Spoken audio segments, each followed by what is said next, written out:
And they arrived. And they said, we're not leaving the ship and going ashore. They'd been in sea for 3 months or more, and they want to get on the land really bad, right? But they refused to go to shore until the Mayflower Compact was written and signed. 6 of my grandfathers signed the Mayflower Compact.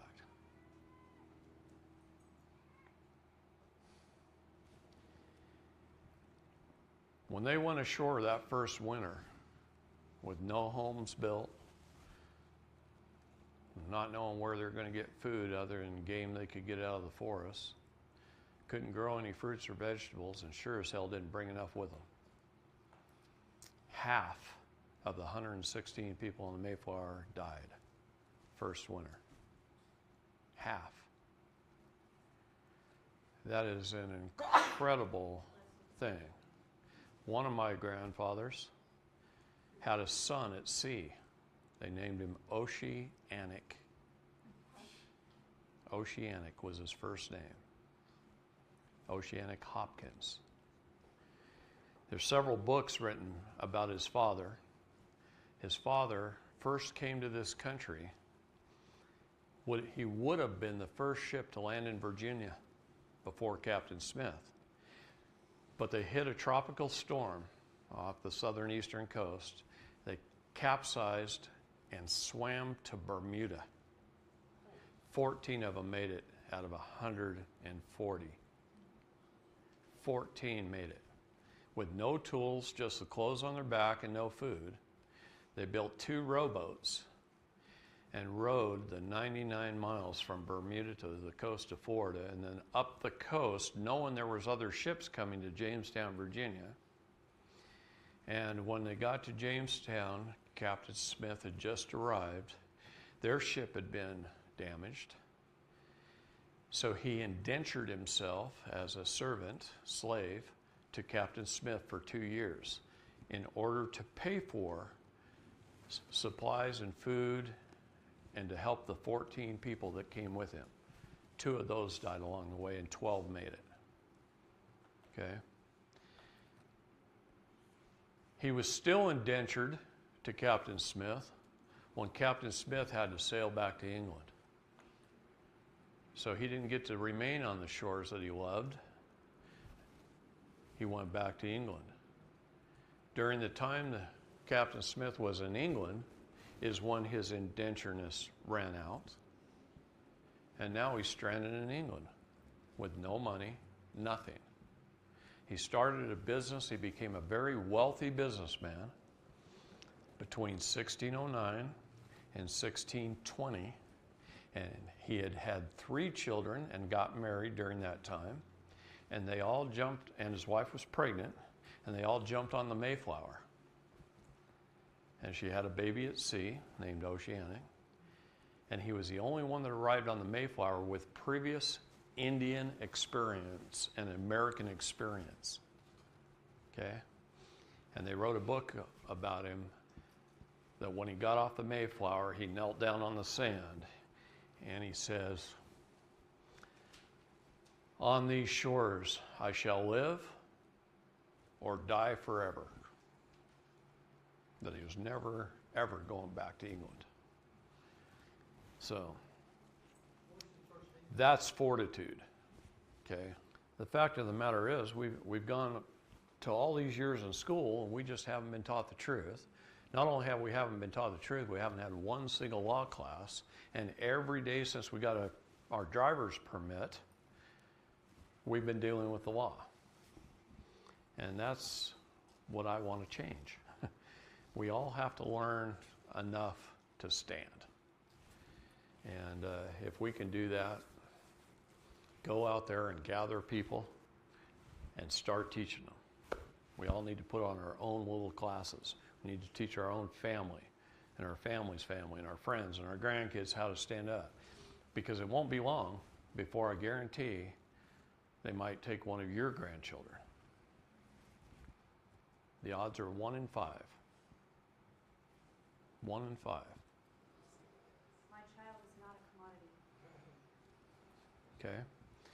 Yeah, knowing what I know today, I would have held on to them like this and threatened them at all cost. Okay? No way would they use a false and fraudulent doctrine to take a child from me. I don't care how many guns came, I'd stand there and die and to take as many of them out as I could, just to prove them wrong. And then hope somebody wrote about it to prove them wrong. You know, that's the key. We've got to make a stand if our life depends on it, because it does. Let's write about it first so we don't have to die, okay? That's the key. Stand up in court, stand up now. Get that warning. Ask me for the warning. I should have printed one off. Didn't even think about it. How did you get your kids back? Well, two things. Did you see that they're scheduled a DCS appointment for Millie's kids tomorrow? Absolutely. I said that the other day.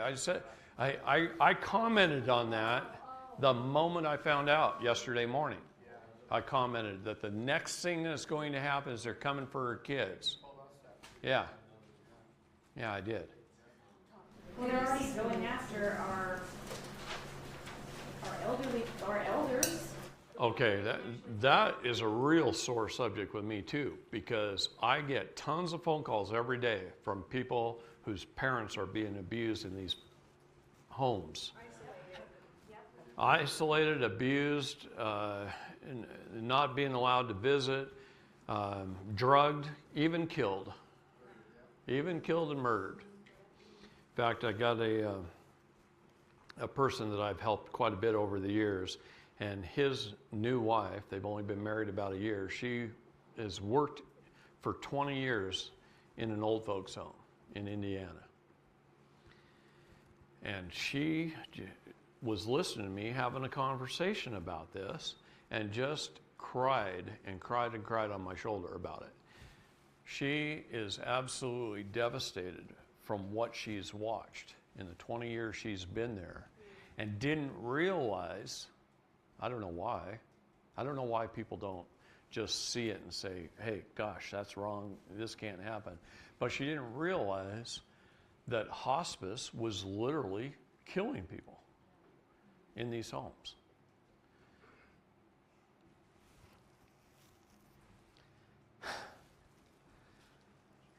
The biggest thing is opioids and morphine. And some of them have prescriptions that their loved ones don't think that they're actually getting, that somebody's stealing the prescription. Somebody's telling me that their mother has a prescription for like hydrocodone. Did they say they were waking her up at 1 o'clock in the morning to give it to her? No, that's not happening. Somebody's stealing it. the morphine shots are the worst. She was telling me that this older lady who she had been managing for quite a few years never complained about being in pain. Never complained about being in pain. One day the doctor recommended hospice care over and above the care that she was already providing in the home. And from the day she went into hospice, they were giving her morphine shots. And they just keep upping the dosing, upping the dose, and upping the dose. And within a week, she was dead. She'd been taking care of her 5 years. So she'd never in 5 years complained about pain. That wasn't her issue. Her issue is she was losing her mind. And never complained about her body being in pain. Then why would hospice use morphine? Morphine is what you give a soldier in the field when he is shot. That's the only real purpose of morphine, in my opinion, is a major, major injury where you're in so much pain, and in the field you have to be quiet or the enemy finds you. So you can't have an injured guy that you have to haul 20 kilometers back to get him out of there. You can't have him screaming in pain, because it'll kill your whole platoon or your whole unit. To me, that's the only reason to use morphine. And then it stops when they get back to the medical facility. She says she also notices that they're taking their property. I have a man who retired from the railroad, but not only did he retire from the railroad, his whole life he had been a collector of trains and buses. And he had over 100 acres of trains and buses, literally all restored, some of them worth 2 or 3 million for one unit. Okay, his estate was estimated at the time, this was 1996, it was estimated $170 million worth of trains and buses. They used his trains and buses in quite a few movies. Okay, he was getting paid from Hollywood some pretty big bucks just to use his stuff because he's one of the only places they could go to get that authentic equipment, right? He had 2 children. He went to a prominent law firm in Florida to have a trust set up for his kids. That attorney firm saw how much he was worth. They paid the daughter, a 17-year-old daughter of a hooker, to set him up. He wasn't even in the same city. And they faked it. They set it up. They had her testify that she did some awful things to him as a minor. These attorneys did this. They threw him in jail. I have all the records. I have her confession 5 years later that it never happened, that she never even met the man. But to strengthen their story, they, in the court case, said he had touched his own kids as well, that he was this pedophile, this pervert.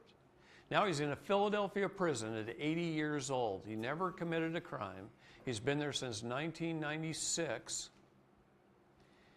And the attorneys stole his entire estate except for about $70 million that they didn't know about that was offshore, that he didn't tell anybody.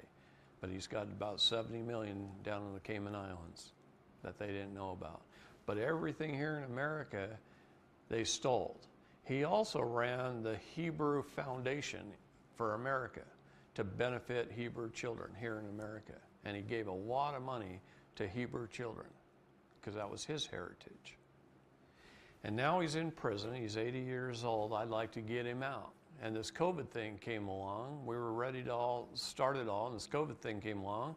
They shut the court case down, and they isolated him in the prison. We can't get any documents signed. We can't tell him what he's doing. We can't get anything notarized. It's just in limbo since about last February. There's not one of those prisons they just say, you can go. And it's not. They've got him literally in solitary confinement, shoving him a plate here and there. Yeah, he's 80 years old now. His kids I have affidavits from his kids that he never did that. I have her affidavit. When she's now 25, she wrote the affidavit. She wrote it like 6 or 7 years later. A gal named Mary found her and got an affidavit from her that she had never did it. But these attorney firms used police officers to destroy evidence, to cover up this thing. You look at the court transcripts and they denied the evidence. It's like he couldn't defend himself. He'd put evidence into the court case. Now, we're throwing that out. Motion to suppress. He couldn't even defend himself. And they stole roughly the $170 million they knew about. Fortunately, he's got $70 million left, if he can ever get out without dying in there. Get him out because of COVID? Well, right now, that's what's holding us up. How do we beat that? Like they're just pretty much taking our family members into these prisons. We can't, see them, visit them, went into the hospital. How do we beat that? How do we fight that? You know, my best guess is start building gallows. Just take them down to the Capitol and set them up on the steps. And just leave them there. Say, you're next. You keep messing with our rights, you're next. Just a notice, a warning. Okay? Don't threaten anybody personally. Don't name names. But we got to do something. I don't know what to do. I'm this close to arming up at 2 a.m. That's how the government trained me, the 2 o'clock hour. Okay? That's when everybody's asleep.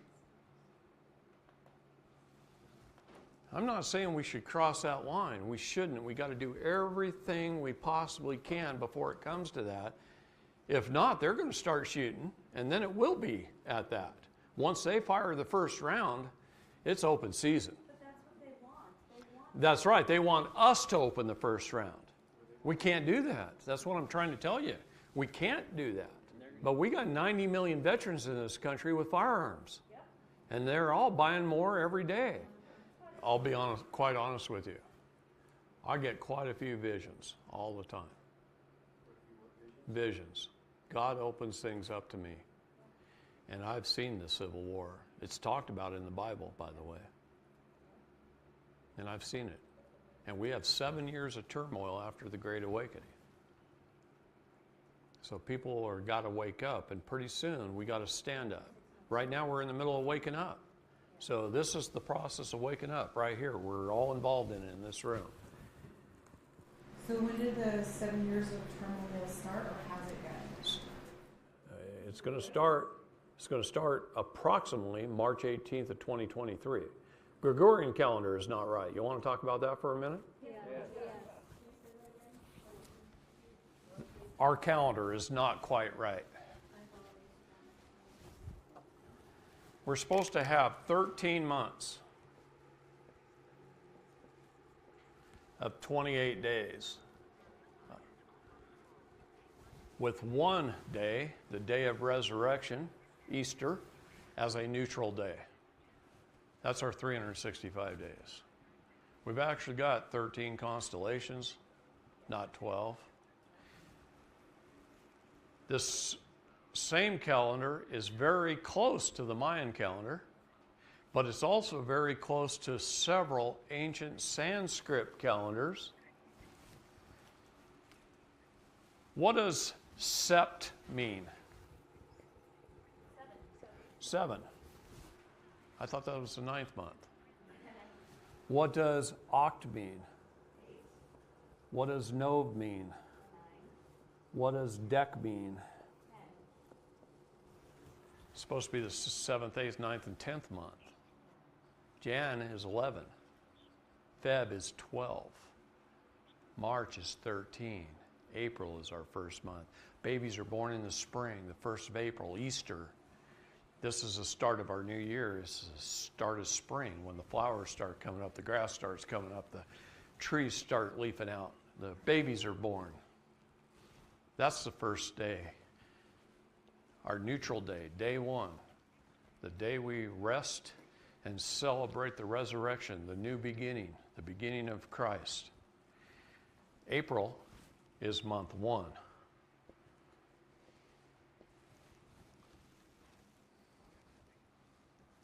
And then we lost a month in there. Where is it? What's it called? We know what it's called. I'm not going to reveal it yet, but we know what it's called. But this is the true calendar. The Gregorian calendar is SMU, shit made up by man. To keep us out of our natural cycles. We all vibrate at one of 3 frequencies. Did you know that? Okay. 432 hertz is the God frequency. That's the celestial frequency. Then we have a telestial and a terrestrial frequency. Darn right. She says that why when people are true, we can feel it and we can sense it. We know that it's right. You know, we don't even have to research it. We know, we can feel it. We feel it in our bodies and our spirits and our souls, and we know it's right. By the way, 528 hertz is the love vibration or the DNA healing vibration. By the way, 528 and 633 and 432 are our three frequencies, okay? So it depends on whether you're celestial, telestial, or terrestrial. That's 60. 60. Well, what is, 5G. What is our clocks been running at? 60. All of our electricity, 60. We've been under Satan for a long time. This is a satanic frequency. It's really celestial, telestial, and terrestrial, believe it or not. Our church teaches that as 3 degrees of heaven, but it's really our three frequencies. Our souls are energy. The energy holds our minerals together, which is our bodies. Our bodies are nothing more than the dust of the earth, held together by energy, by our souls. So anyway, you can see just from this example that our current calendar is wrong by a long ways. Gregorian calendar is just SMU, along with statute, codes, policy. It's all stuff somebody just made up. You know, it's just like what we found on the FDA. It's made over 1,398 policy regulations which have become law under the FDA. And the gal that wrote them never had the authority to write them. She just made shit up. And they're out there putting people in jail for breaking her policies, her law. Every agency of government does that, especially Child Protective Services. Okay. Yeah. So that's a little kind of fun. You could draw that out. I wish somebody would. Just go ahead and just make up our new calendar. Did you know how it would work if every day, how many days of the week are there? 7, right? 7 goes into 28 equally. So if the 5th of the month was on a Monday, on every month, the 5th would be on a Monday all year long. We wouldn't have to sit there and think about what day of the week is it compared to what, you know, what day of the month is it, right? It'd just become, it would be natural. We would learn it once and it would just come to us. See? Well, the divide and conquer goes deep. That's right. Satan divides and conquers. It's not just divide by confusion currently. It's been divided and conquered all the way down to our energy level. Right. And they're doing that. Yes. That's what they're doing. They're trying to bring us down from these beautiful high vibrational frequencies and drop us down to 60 hertz. Is that what part of the vaccine RNA DNA modification is about, changing our DNA structure to alter the frequency so we can't think straight? Let me tell you something. Do you know all these movies about zombies? I used to go, oh, that's just shit, right? And then my son, who's autistic, designed one of his games as a zombie shoot game, right? I got a son that's autistic, and he's in his 20s, and he designs games. He sells them on the App Store through Apple, and he gets a check for $4,000 or $5,000 a month. He's totally self-sufficient. He has almost no vocabulary at all. In his late 20s, he sees me, he runs up, Dad, Dad, Dad, Dad, Dad, like he's 18 months old. His vocabulary's gone. And I can tell you a long story about that, too. Absolutely. Tell us how you got to get that sometime, too.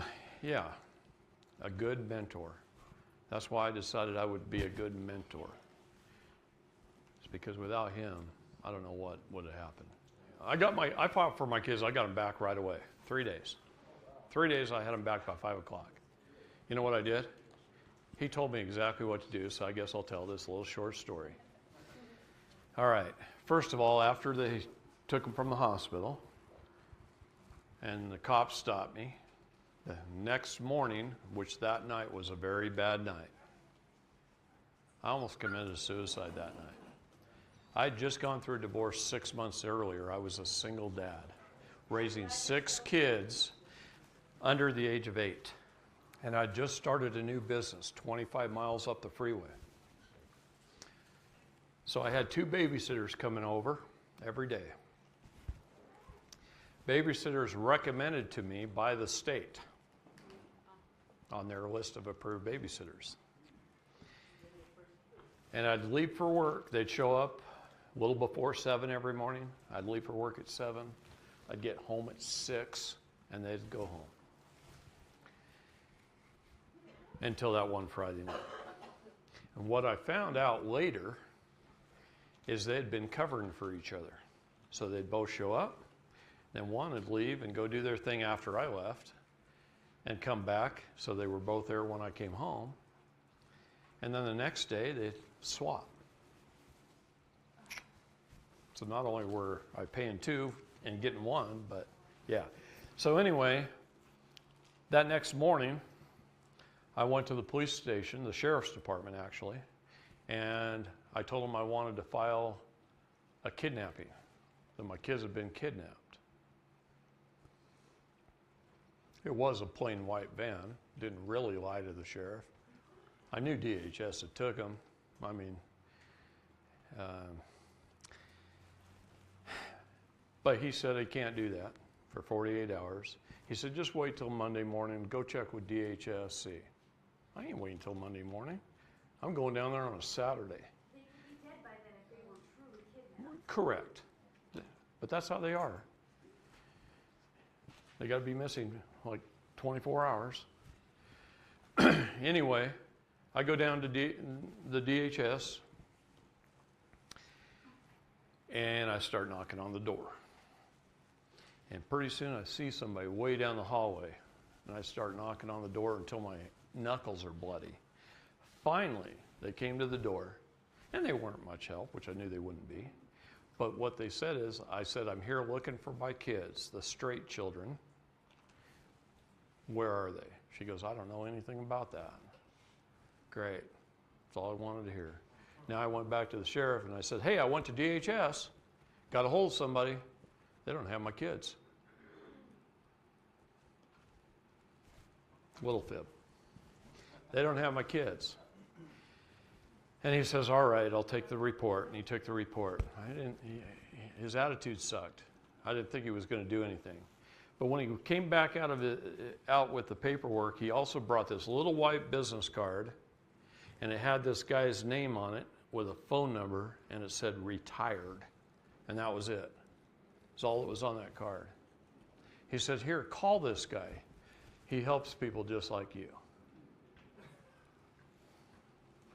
Anyway, he took my report. I knew he wasn't going to do anything. So I called him. His name's Roger. I'm still friends with him today, but now he's getting to the age where he's starting to lose his mind too, which is sad, because in 1989 he was a genius. But he was also a retired federal prosecutor for 23 years. And he mentored me. He literally stayed with me at my house all day Saturday and all day Sunday. And he told me exactly what to do. He says, I want you to show up at the county courthouse, take a stack of papers with you. He says, I don't care what they are. It doesn't matter what they are. Just take a stack of papers with you and show up at the courthouse. Show up early. So I sat outside on the steps waiting for them to open the door, and I walked in. And he says, this particular courthouse has 4 courtrooms. Right, and they're offset. There's like one here, one here, one here, and one here. He says, right in front of the door of each courtroom is a bench. Sit on one of them, put your head down, just look at your paperwork and act like you belong there so people won't question you. Okay, Roger, I'll do it. I'll do anything. I got guts if nothing else, right? So I did that, and he says, wait for a court to be in session. Each door of this courtroom has a little tiny glass window. He says, look through the window, and when you see the judge sit down, you get up. You walk across the hall, you throw the doors open, and you walk in like you own the place. Walk right up to the judge's stand and say, I need your help. This is an emergency. Just like that. This is an emergency. All right? I need you to do me a favor, Judge. I need you to sign a piece of paper and take your lunch hour for me. Can you do that? I promise I won't take much of your time. He goes, what do you need me to sign? I said, just sign something that I can give to the sheriff to have him go get the guy that I need to be here to speak with you with. He's not going to come on his own. And I've already talked to the sheriff. And so the judge said, what's the guy's name? And by then, that morning, I'd had the DHS worker's name. So he writes his name down. He says, take this down to the court clerk. She'll type it up all formal-like. He just wrote down on a piece of paper. Took it down to the hallway to the clerk. She wrote it up. I ran to the sheriff. I gave him the piece of paper. He went and picked up the guy from DHS, and they both met me back at noon. In fact, we got there like 2 minutes late, and I was sweating bullets because he said, be here right at noon. We walk in, and the judge is sitting up on his chair in an empty courtroom by himself, just tapping his fingers. We walk in the room. He says, come on, let's go in my chambers. I need to eat lunch. He had actually had one of his assistants call and order him a sandwich from down the street so he could sit there at his desk in his chambers and listen to what I had to say. And I laid the whole thing out for him. And I said, they kidnapped my kids and there was no reason. I had done nothing wrong. And I laid the whole story out for him. And I told him how I'd gone to the sheriff and filed a kidnapping thing and went to DHS, and they told me they didn't have them. They lied to me. Went back to the sheriff, filed the report. The judge looks over at the sheriff and he goes, well, is that true? Can you corroborate that? And the sheriff says, yep, that's exactly what happened. He looks over at the DHS office and says, do you have his children?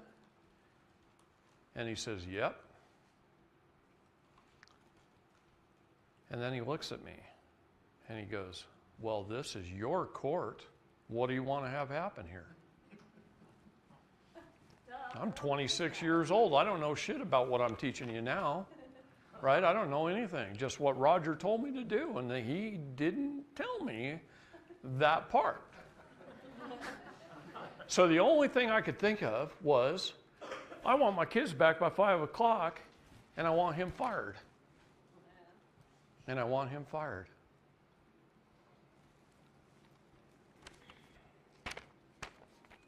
And the judge just kind of looked at me for a minute. He said, I want you to have his children home at his house by 5 o'clock and your resignation on my desk. Just like that. And I thought to myself, does a judge have the power to fire a DHS worker? I guess he does, right? He just did it right in front of my face. I never thought that would happen, see? I felt so bad the next day, I got a hold of the DHS agent. And I said, I'm sorry. I didn't mean to make you lose your job. He says, kid, you did me a favor. I have been tired of stealing children this long. I've been there 22 years, and I'm ready to retire. You just set the date. And by 5 o'clock, I had my kids back. 3 days they were gone out of my life, and it was the worst 3 days of my life. And I'm sure for them too. In fact, I think it messed a couple of them up. Okay? But that's the story of how I got my kids back. And I told myself that day, no matter how much I had to work to earn a living, no matter what I was doing, I was still going to spend as much time as I could helping people. That's what good people do. And I just keep finding better and better ways and just keep trying to improve my classes and give you more information so you all can help me do it. No one person, or even 2 or 3 or 10 or 100 could do this by themselves. We need lots and lots of people all across this country standing up for this. We have to stand up for our rights. Do you guys know what your rights even are? You have many of them. They're all given to you by God in the Bible. You know what your rights are in reality? First is free agency, the right of self-determination. You determine who you are, what you want to believe, how you want to believe it. Nobody can take that away from you. When we go to war and we fight for this country, we fight for that right, for you to have any religion you want, believe any way you want. I don't even care if you disagree with me. Doesn't matter. I'll fight for you to do that, to have that right. It's that important. Free agency is the most important thing we have. Okay? If you want to burn the flag, burn the flag. I'm not going to like it, but you have the right to do it. Okay? It's not the correct one anyway.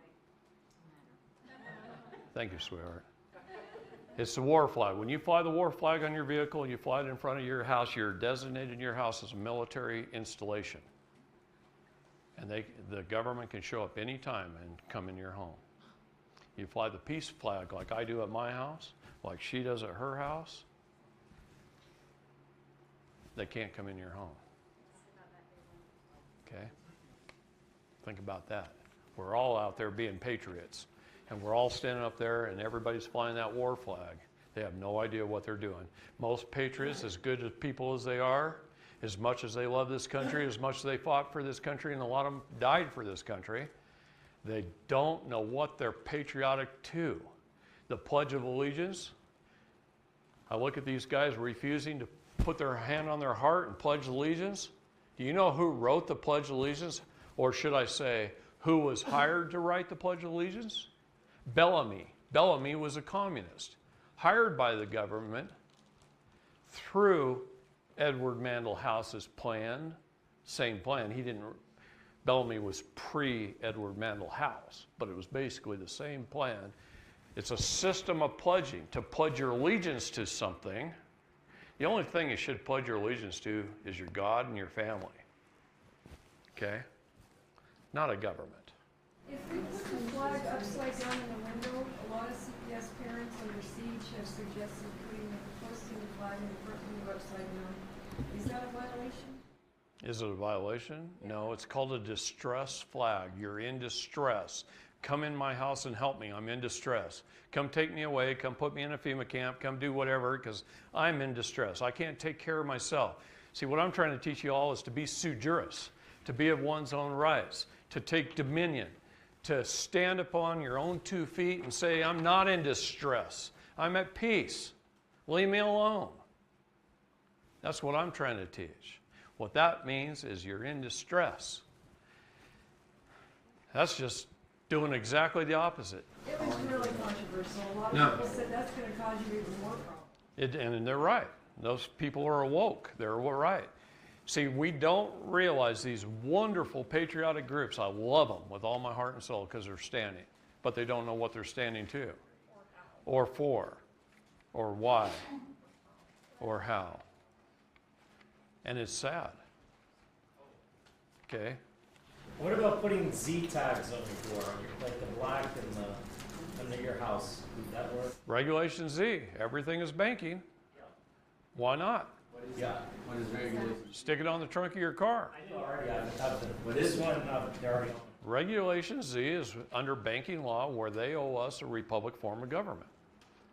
Right? Any Regulation Z law is them owing us a Republican form of government. You're supposed to be able to go down here to DMV and buy Regulation Z plates. You go down here to DMV, I guarantee they don't even know what the hell that means. But you're supposed to be able to. They owe it to us. Okay? Your rights are original, they're permanent, they're unalienable. They're given to us by God. They're not given to us by anybody else. As long as you are not injuring another person, another party, you have the right to do any darn thing you want. Okay?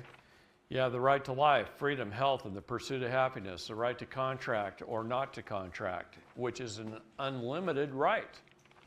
Okay?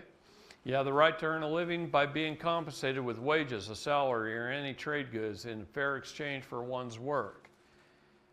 There's a maximum law. A man is worthy of his hire. Okay? You pay him what he's worth. Be fair in your dealings with your fellow man, your neighbors. That's all that means. You have the right to travel in the ordinary course of one's life and business.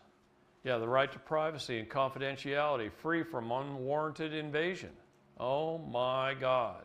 They're putting cameras on every stoplight. They're listening to every word on your phone. They're watching you through your television set, through the cameras on your TV. And your laptop.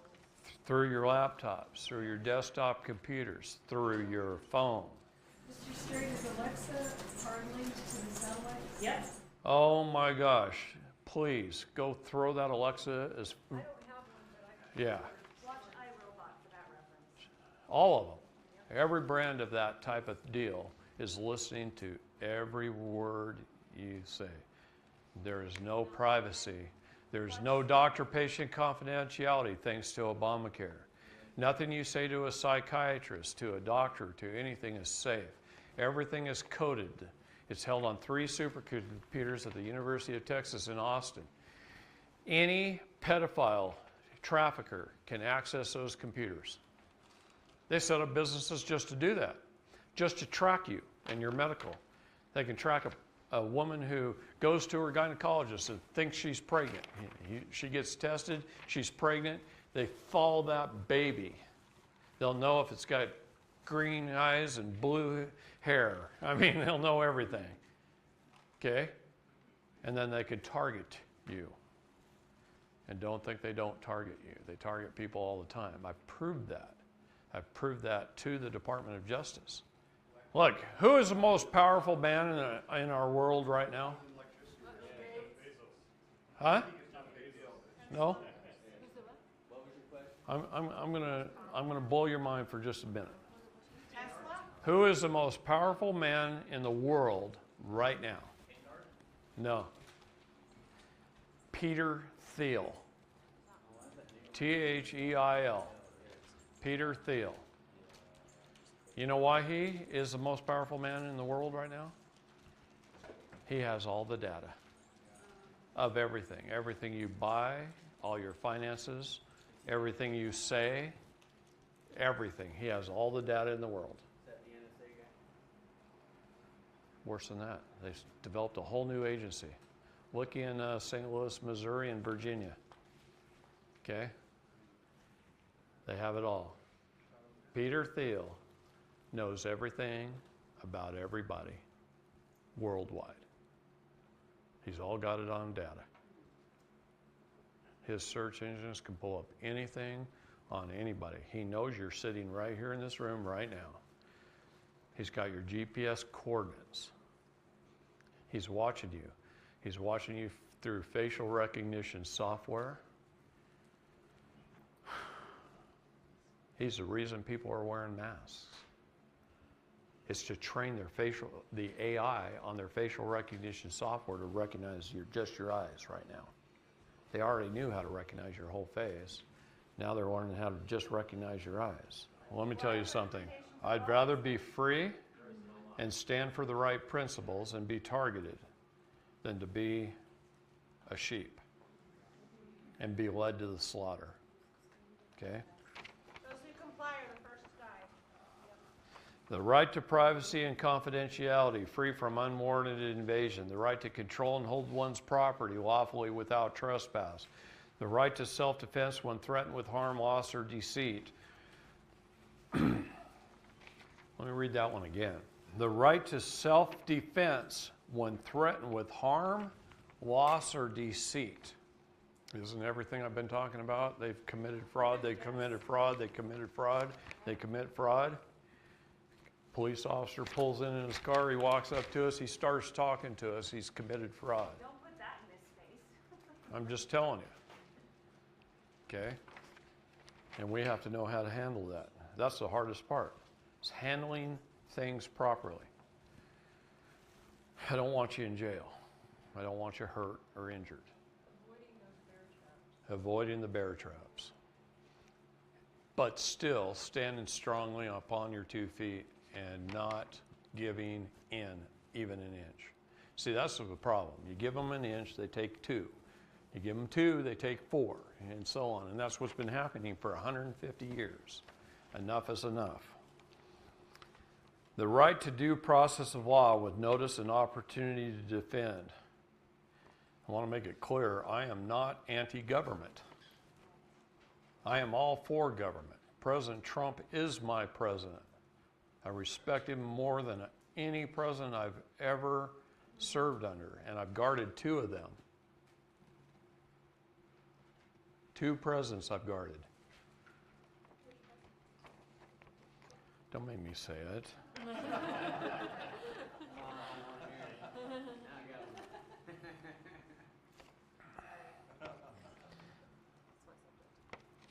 The right to due process of law with notice and the opportunity to defend.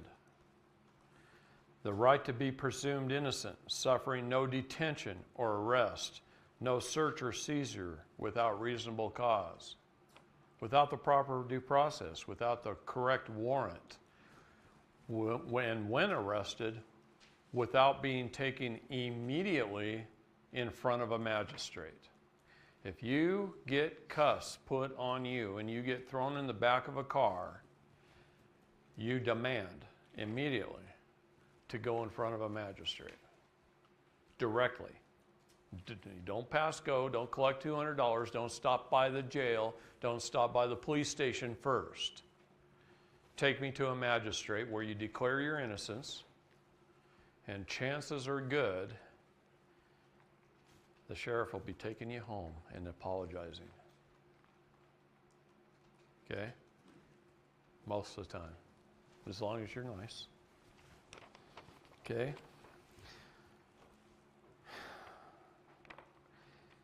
The right to remain silent when accused, to avoid self-incrimination. That's the single biggest reason people get into trouble, is you can't shut the hell up when you need to shut the hell up. It's the single biggest thing. You'll say something that you think is innocent, that's not going to get you in trouble. You'll honestly believe it won't get you in trouble.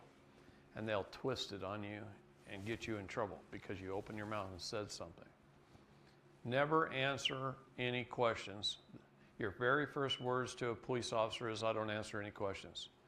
Am I being detained? Am I free to go? And then leave.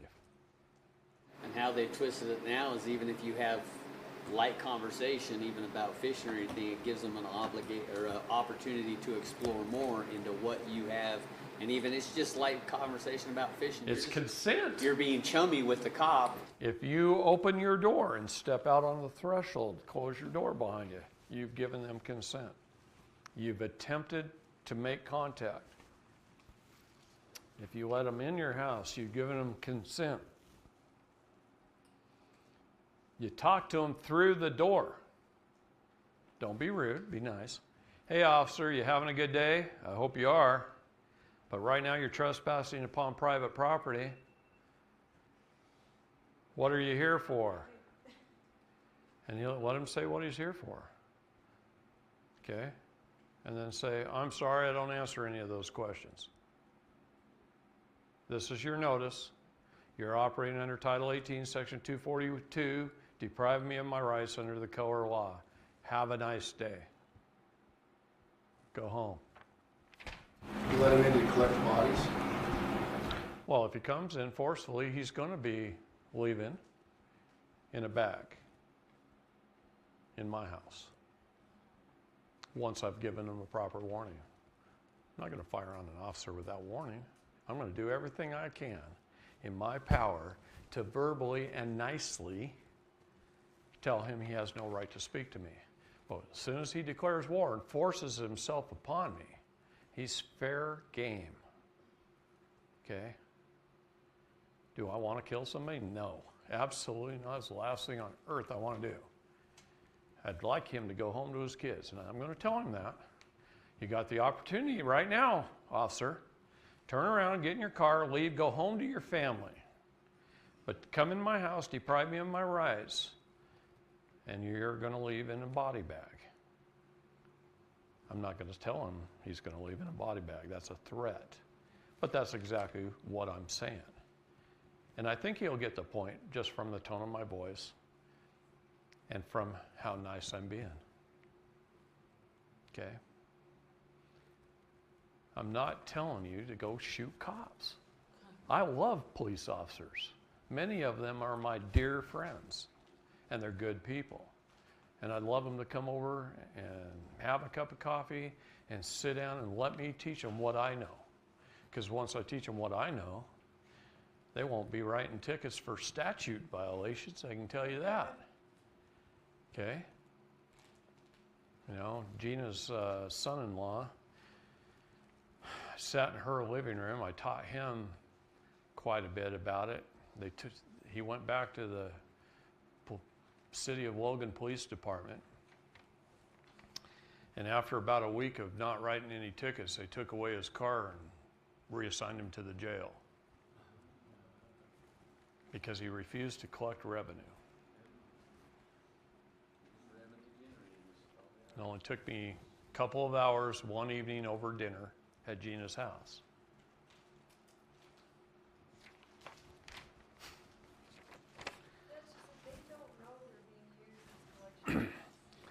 You know, they get that feeling. They have these feelings all the time, like, I'm just something, you know. And I think that's one of the reasons a lot of them are pissed off all the time. They know something's wrong. They know they're not something. But the city attorney or the county attorney, if they're in the sheriff's department, comes in and trains them how to be policy enforcement revenue collection agents. And they got quotas to fill.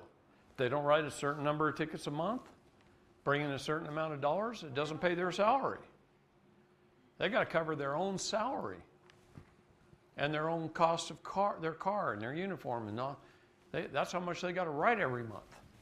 If they're not covering that, they don't have a job. But some of those guys are covering that 10 times more. So then what does the sheriff do? He looks at his annual budget. He goes, I think I got money in here to hire 3 more officers. And that's what he does the next year. So now more people are violated. And then more money is coming in. And then he looks at his next year's budget and he goes, wow, we can build a new jail. We can hire 3 more officers, get 3 more cars. And this is how they expand their authority and their deprivation on us all the time. What would they be doing under the Constitution? Do you have police officers? Sure. What would their do? Actually, our county sheriffs could probably pretty much, we wouldn't need city police officers. Yeah. Our county sheriffs could pretty much handle all the cities in their county. Right. Right now, our counties can operate strictly off their investments. Do you know that? Do you know they really don't have, they could fire all the county workers except what's absolutely necessary. I thought this was funny. Remember back under Obama where they couldn't come to a budget agreement and so they sent home all the unnecessary federal workers? Well, if they're unnecessary, why do we have them in the first place? Give them a pink slip, send them home. There's always barber college. They can go do something else. If they're not needed, how many 100,000 of them went home? More than 400,000 federal employees weren't needed, were non-essential. See, I'm sitting here watching the news and I'm going, holy Christ, 400,000 salaries and the cost of their office space and their computers and their black Suburbans and whatever it is they're driving. We don't need them? See, that's how I think. Everybody else is going, God, I hope we can get them back. But you got to understand that they're doing that through budget operations. So if they don't use it, they lose it. So they got to burn up and spend more so that now, okay, this next year when I ask for more of a budget, there's a reason why I need more. But then I'm going to keep on doing the same thing over and over and over again. And that's where all the blow is. I have a gal that used to work for me named Julia Jones. And Julia, when she got out of high school, she went to work for the U.S. Forest Service. She went to work for me selling mortgages with one of my mortgage companies because when she was with the Forest Service, towards the end of each month, she was told to go drive around and burn fuel. Well, when you're just burning fuel, you're also wearing tires and brakes, and she'd have to go drive around the mountains and burn fuel so that they'd get the same allotment the next month of fuel. So if they had extra fuel, her job the last 3 days of the month or 4 days of the month was to go drive around and burn fuel. Part of the month, they had a ping pong tournament inside the Forest Service offices. These guys are getting paid $50,000, $60,000, $70,000 a year to play ping pong and go burn up fuel at the end of the month. And I'm going, holy crap. Why can't we just give them what they need when they need it, and when they don't need it, God, don't tell them to go burn fuel. Where's their common sense? See? She couldn't stand it after about a year and came to work for me in the mortgage business. So do you think with like defund the police, do you think if they stop enforcing statutes and just enforce, rape, murder, the important things, protections, Yeah. could actually defund a lot of the police? I think a lot of the incidents that they have, the problems they have start with a traffic violation or something simple, but I wonder what you think about that. Well, These big cities, yeah. Are there idiots out there that drive too fast? Yes, there is. But when should it be handled? If they cause an accident, there should be a stiff penalty. That's when it should be handled. See, back in the Old West, when we were all wearing 6-shooters, right? Going through town, there was almost no crime. Very little crime. Because if you stole a horse, you got hung. See? If you robbed a bank, you got hung. If you shot somebody, you got hung. The penalty was so stiff, most people were good, honest people. And they didn't want to do it. They didn't want to take that risk. In China, I go over to China, and I meet with a group of engineers. They all make $80,000 to $120,000 a year equivalent. They live in $1 million apartments in town. They got $2,000 laptops. They get driving $70,000, $80,000 cars. They go to lunch for 2 hours every day in the middle of their day. 2 hours. They took a 2-hour lunch to break their day up. A lot of times they eat in about an hour, and then they play competition games with each other to spur competition. The other thing is the owners of every business sets aside a pretty good chunk of cash every month to take special people to lunch. It's a reward system. You do good, you get to go to lunch with the boss. He pays for everything. And the boss, I watched $1,500 lunches with 6, 8 people. Man, they love Remy Martin. They love really expensive sake, and they like good vodka. And they drink those at lunch, okay? But the first time I went to lunch with a group, here's something I learned. They drove up into their car, and they parked in a parking spot right next to a sidewalk, and the sidewalk is about as wide as this building. And there's people walking, hundreds, thousands of people walking past this car just during the lunch. And they get out of the car. They always put me in the back seat like I'm being chauffeured. And they all get out of the car and they start walking towards the building. And I get out and I go, wait, hey, hold on a minute. Anybody going to roll up the windows, lock the doors? Your $2,000 laptops are sitting right here on the seats. They look at me like, why? I said, look at all those people. Aren't you afraid it's going to get stolen? Oh, they say, oh, no. No Chinaman will reach his hand in that car. And I said, why not? They said, you see all those Chinamen walking in front? 25 of them, tackle him, beat him to death, hold him for the police. They don't dare.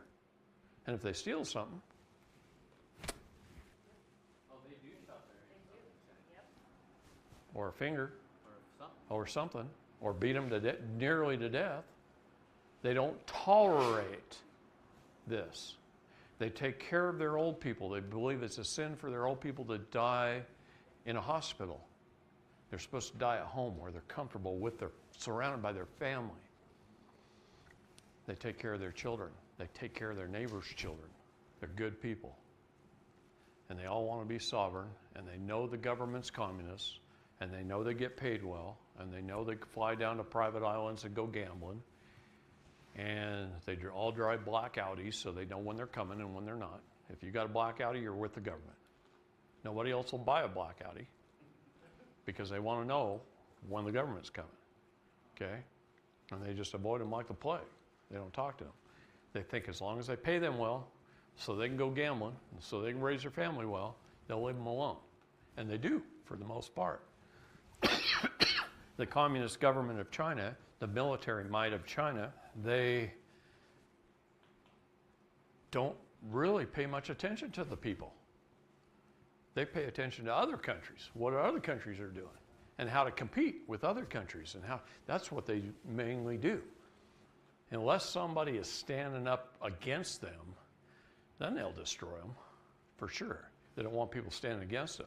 So when the people of China this last year said we were going to go join the sovereign government of Mongolia,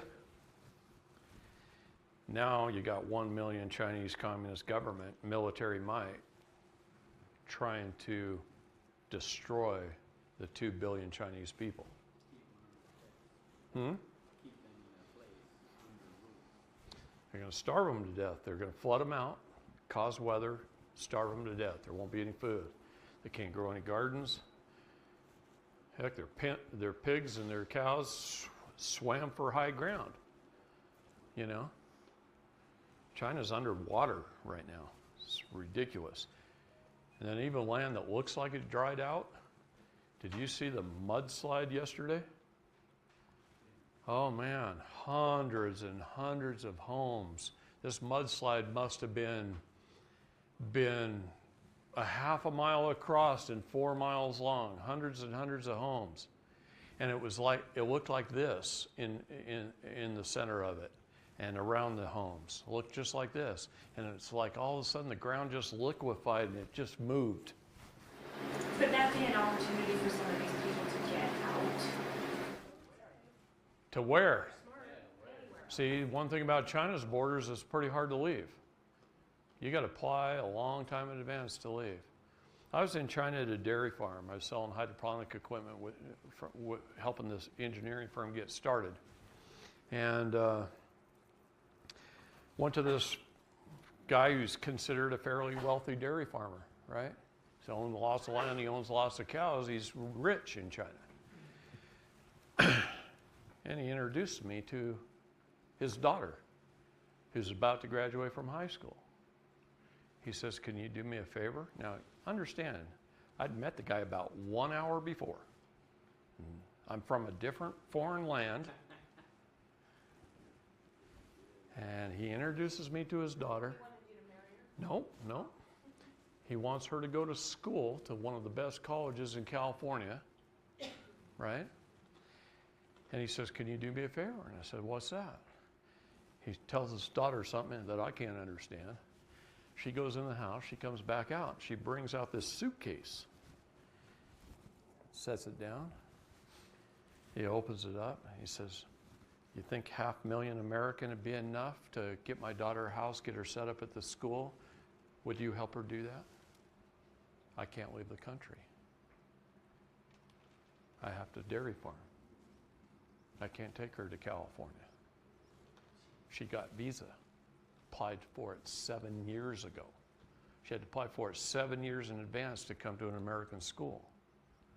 And he wants to hand me a suitcase with 500,000 American dollars that he has to go to the airport with Chinese dollars and exchange it for American dollars at the exchange rate to save, thinking he can send that with her so she can go to California, buy a house and 4 years of college with $500,000. She ain't going to get a house in LA and go to a college in LA for $500,000. He's asking a perfect stranger to do that for him. To hand me $500,000, go ahead of time. He knows I'm flying home next week. Buy her a house and get her set up in college so when she get there, that's how loving and trusting these people are. To me, being from America, $500,000 in a suitcase.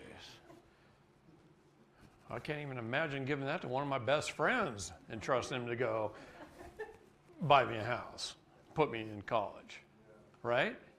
Much less a guy I met from another country an hour ago. I was born at night, but it wasn't last night.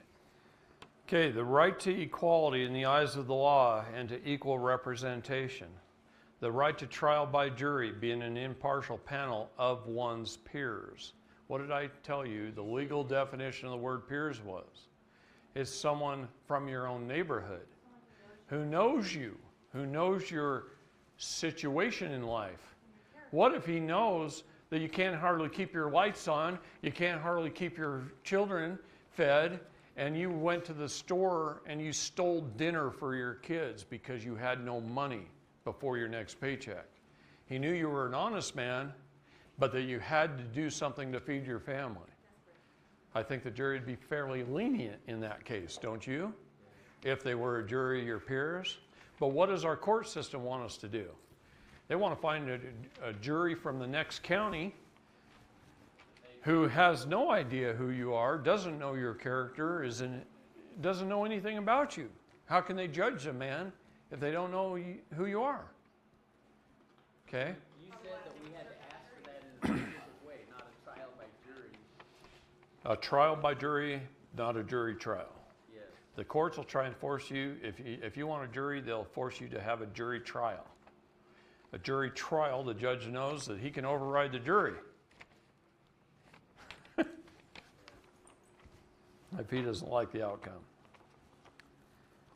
The right to appeal in law against conviction or sentence or both. The right to expose knowledge necessary to one's rights and freedoms. See, I'm exercising that right now. I have the right to expose knowledge necessary regarding one's rights and freedoms. The right to peaceful association, assembly, expression, and protest. The right to practice a religion and to have beliefs of one's choosing. The right to love and to consensually marriage with children as a family. The right to security from abuse, persecution, tyranny, and war. The right to refuse to kill under command by the reason of conscience.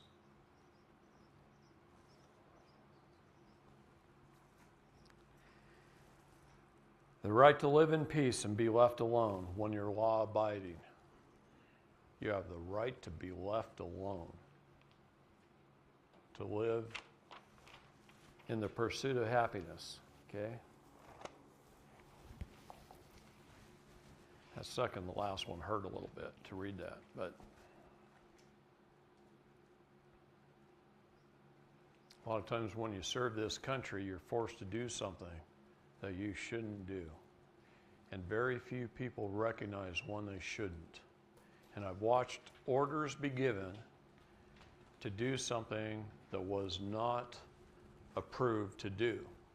And I've watched people follow those orders. And it hurts when you see people you love, that you fight beside, follow an unjust order rather than take that commanding officer up on trial. See, I spent 2 years in Washington, D.C. at JAG trying my commanding officer because he was trying to get us to do things that we weren't ordered to do. This is why I keep saying war is stupid, because both countries are doing the exact same thing, defending their country and taking orders. It's stupid. It doesn't make any sense.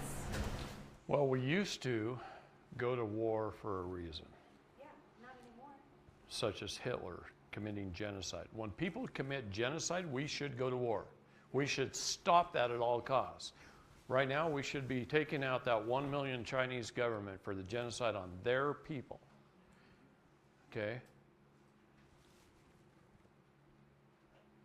And we should be sinking Bill Gates' yacht for the genocide he's committed in Africa and India. And now he's about to do it on us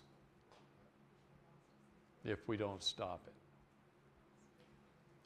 So tell me, is the government going to take out Bill Gates soon? I hope and pray they do. Because if they don't, somebody better stand up. Okay. The number one right we have, our foundational cornerstone right, is our right of self-determination. Never forget that. I want to talk about the International Covenant on Civil and Political Rights for a minute. Yes, I know it's a United Nations document. Do you know it was written by a private person? It was taken to The Hague to try and create rights worldwide with every country. That's what his reasoning was. And it took 10 years to get it in front of The Hague to be presented before they adopted it. Then they gave every country that's a United Nations country, they gave them a 10-year period to sign on to it. That 10-year period was 1976.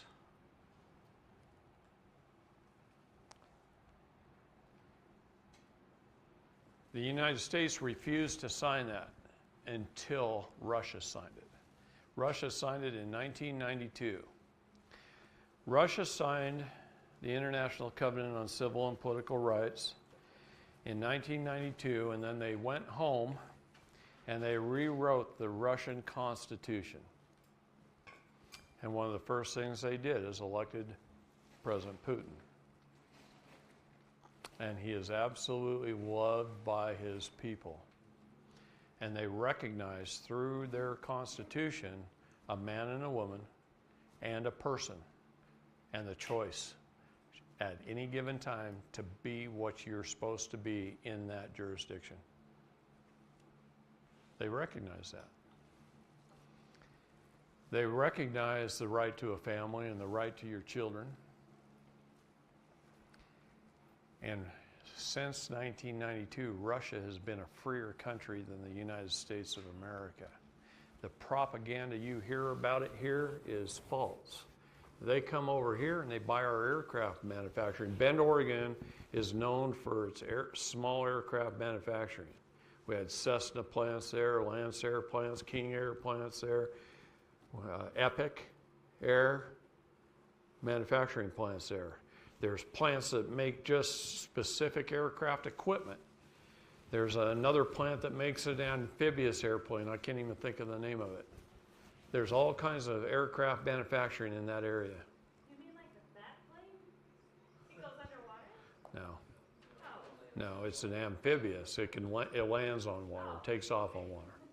It can take off on land or water. So, anyway, hey, that was good. I saw the fear in your eyes. So anyway, they come over and they buy our aircraft manufacturing plants and invest in our aircraft manufacturing plants.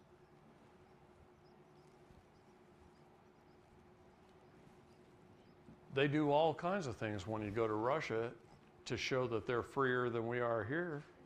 And what do we call them? Bunch of communists. Well, that's what they were prior to 1992. How long do we got to keep blaming them for that shit? I mean, seriously.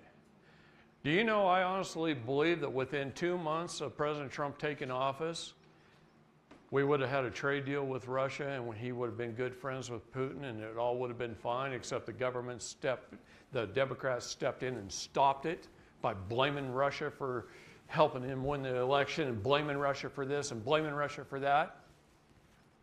I can honestly call bullshit on all that. Is that why Melly got arrested? Because that was the focus of her investigation into police?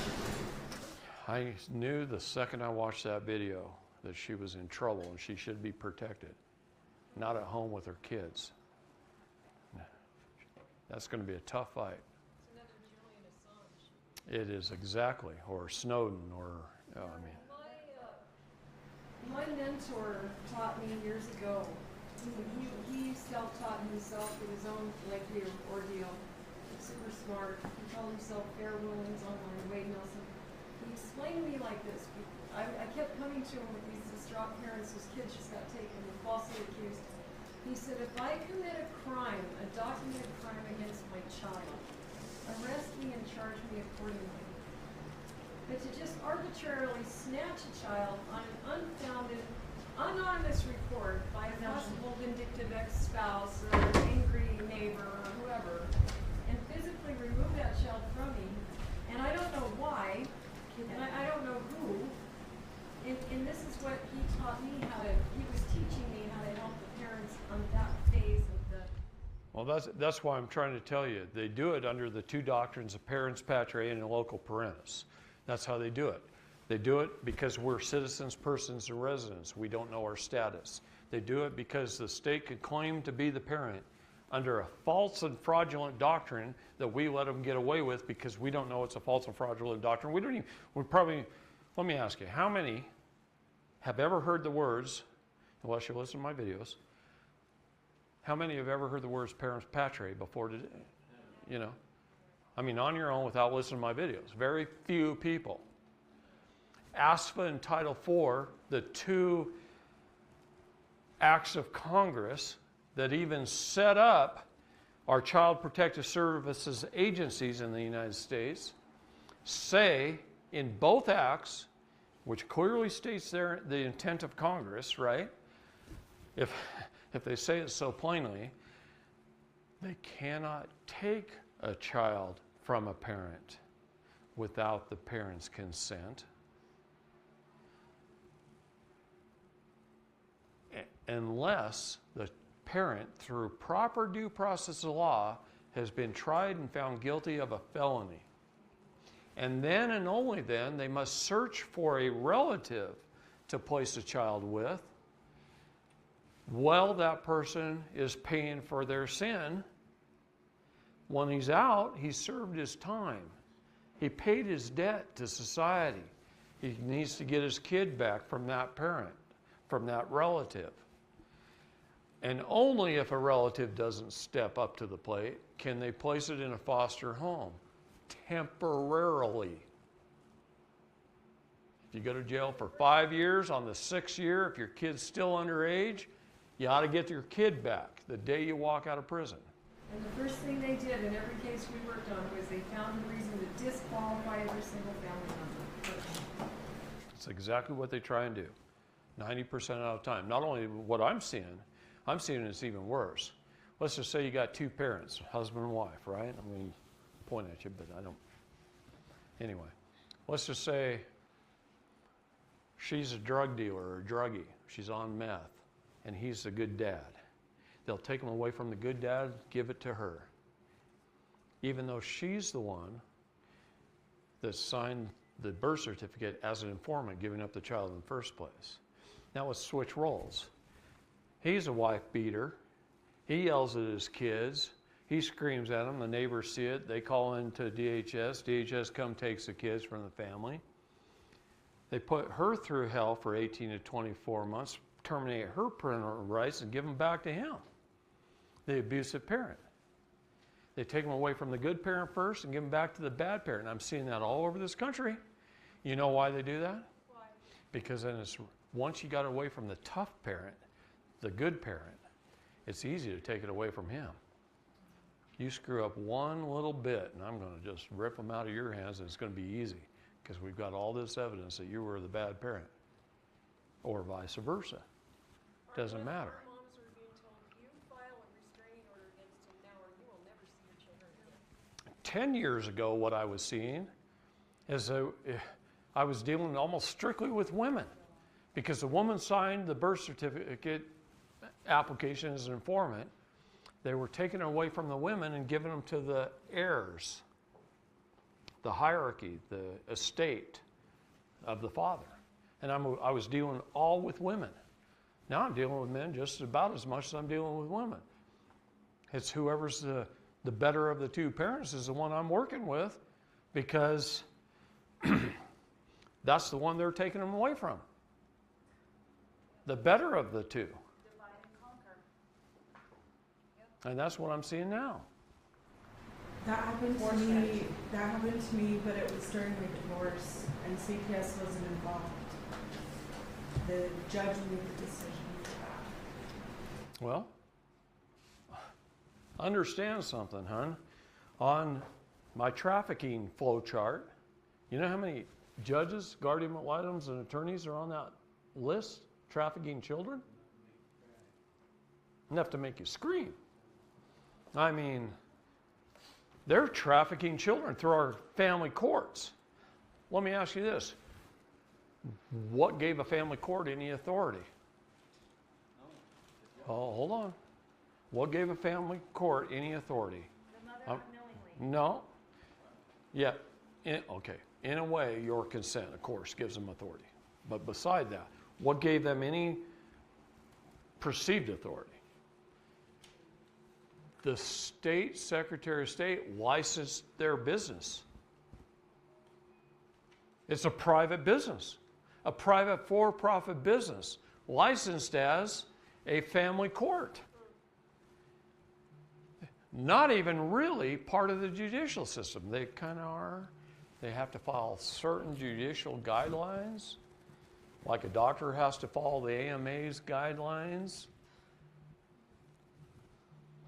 But they're a private for-profit business owned by somebody, just like you would a McDonald's franchise. If you own a McDonald's franchise, you got to serve a burger a certain way with a certain wrapper, with a certain amount of lettuce and tomato and cheese on it. It's made from horse meat or whatever. I don't eat fast food.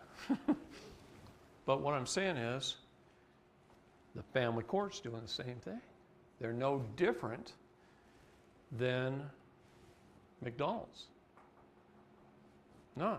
One of the Nazi CPS workers out there who was notorious and greatly feared outright bragged to one of the neighbors down the road that she got $4,000 for every child she successfully reared. They get bonuses. Bragged about it. And they get bonuses if they get so many children. She might get $4,000 per child, and then she might get another $4,000 bonus if she got 10 in a month. I had 2 people in town telling me she was a known cocaine addict seen at parties. What should be happening is when they do that and you've got it on tape, somebody would be showing up their house at 2 a.m. Let's just take that problem out right now. See, I'm getting kind of fed up. I've been doing this a long time, and the longer I do it, the worse it seems to get. It's not like everything's getting better. I'm watching it get worse. Our nation's been going downhill. Now I'm starting to see some light and some hope, barely at the end here. I think it saved my life. I really do. Because you don't know how much I wanted to arm up, go hunting. Because there's so many of these cases on video. I've got an attorney out of the state of Florida on video bragging to her coworkers as she picks out children, files false reports with CPS, becomes the attorney in the case, and sells the child for $40,000. After she's made them jump through 18 months of hoops and terminated her parental rights. And This is important. What we discovered at Rachel's Tears, while there's a case plan in place to reunify, there's this mandatory secondary case plan in place to adopt out. mm-hmm. And they don't tell you that, and that's in the best interest of the children, supposedly. Okay, all of that is SMU. That's all policy written by whom? I want to know who it was written by. Because it's just like that, what we found on the FDA. They write 1,398 policies that become law, and that one person who wrote them didn't have any authority to write them in the first place. And people are going to jail over it.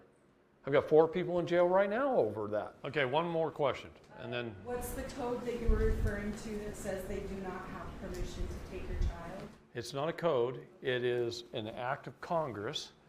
It's the American Safe Family Act and Title IV, D and E of the Social Security Act. Title IV, D and E. These are the acts of Congress that set up the agency, and this is how they're supposed to get paid. Okay? Thank you guys very much for sitting in the heat for 3 solid days on steel chairs. I'm proud of you. And you're putting together a Facebook group. Thank you, because this is how I tell, is by how many people stay to the end, if I'm given the right information. So really appreciate you being here. I love you all very much. So you guys know we're